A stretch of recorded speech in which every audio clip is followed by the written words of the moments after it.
నా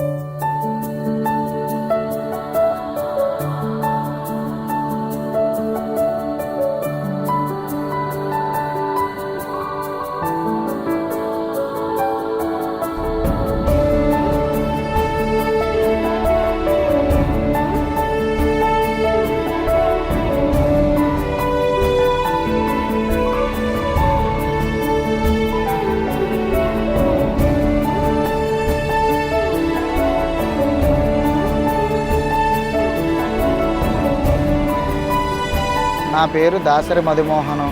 మాది లంకిలిపాలెం, పరవాడ మండలం, విశాఖపట్నం జిల్లా. నారాయణ సేవ సంస్థ వాళ్ళు వైజాగ్, విశాఖపట్నం, అక్కయ్యపాలెం పోర్ట్ స్టేడియంలోని క్యాంపు నిర్వహించారు. మెజర్మెంట్ కలెక్ట్ చేసుకొని నాకు లెగ్ ఇవ్వడం జరుగుతుందని చెప్పారు.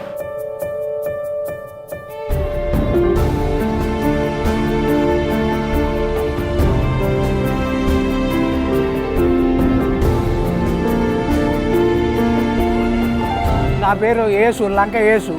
నాది కాకినాడ జిల్లా. నేను నారాయణ క్యాంప్కి వచ్చాను. ఇక్కడ డాక్టర్లు చెక్ చేసి నాకు లెగ్ పెట్టుతానని అన్నారు. ఈ లెగ్ పెట్టి మళ్ళీ నేను వర్క్ చేసుకోగలుగుతానని ఒక ధైర్యం ఉంది నాలో. నా లైఫ్లో మార్పు వస్తుందని నేను ఊహించుకుంటున్నాను.